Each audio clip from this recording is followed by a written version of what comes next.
We're going back at least 10 years for this one, but it's something I still think about almost every dang day. It was the holiday season, incredibly cold out, and I was walking down the 40th Street, Lowry Street subway station near Queens Boulevard. I can't remember exactly where I was going at the time. I think I was on my way home from work, but I'm not sure if I actually worked a shift or if I just stopped by to pick up in advance, but either way, I'm basically in a world of my own, mulling over my financial troubles as I push through the ticket barrier and find a place to sit. Then, some person gets my attention, but only in that New York way where you don't ever look directly at the thing, you just observe it carefully out of your peripheral vision. This young-looking Latina lady, wearing a blue, white, and gray jacket, was pacing up and down the platform and, muttering to herself. It sounds cynical, I know, but when you grow up in NYC, you learn to live with stuff like that. You learn to just shrug it off and say, it's none of my business, before moving on. But sometimes you don't get to just look away and pretend it isn't happening because that craziness, those damaged people, they make it your business. So like I said, the Hispanic girl is walking up and down, occasionally sitting down and then getting up again all erratically, and all the while, all the other passengers are just pretending like it's not happening.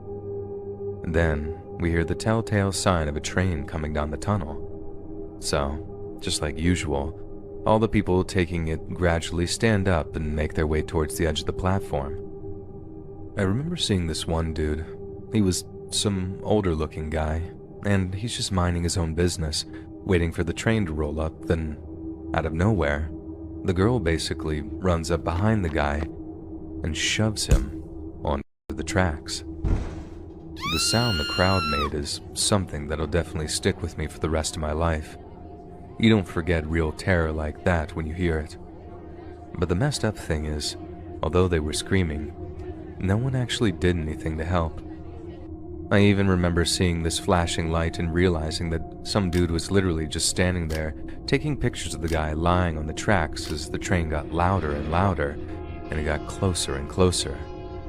And then, as the screams reached this unbearable peak of horror, the train just rolled over the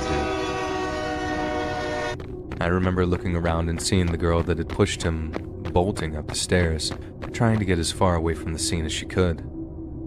People were still screaming, only now some were crying while others followed the pusher up the stairs to either chase her or rushing the payphones to call 911. It all happened so fast I realized that all I'd done is just stand there, open-mouthed, just horrified by the whole thing. And for the longest time I kicked myself for not trying to help the guy. But more than one person has informed me that if I had jumped down to try to help the dude, I probably wouldn't be around to write this. I know the pusher was caught, as I followed the story for a while after, but I can't remember if they were charged with murder or just ended up getting locked up in Bellevue or something, because as sure as eggs is eggs, that girl was Ubats. Taking the subway got real stressful for a long time after, but thankfully, a lot of people were just as scared as I was, and I didn't have to suffer through the anxiety of watching people go too near the edge. They made sure not to all their own. Time went by and hysteria about subway pushers kind of faded, but every so often it still happens. In fact, it happened again just last month. Again, it was a woman from Queens that was arrested. Apparently, she never spoke to the guy she pushed, just picked someone at random and almost killed the guy. Hearing about other pushers just brings all that fear right back to me. One minute you're standing there minding your own business, just waiting for the frickin' subway, and the next, there's nothing. Life can end that suddenly, all because some psycho decided you had to die. Some psycho you never met before in your life. The fact that people out there exist, and there are a lot of them, that's the thing that scares me the most in the world, and why I never get up for a train before it comes to a complete stop.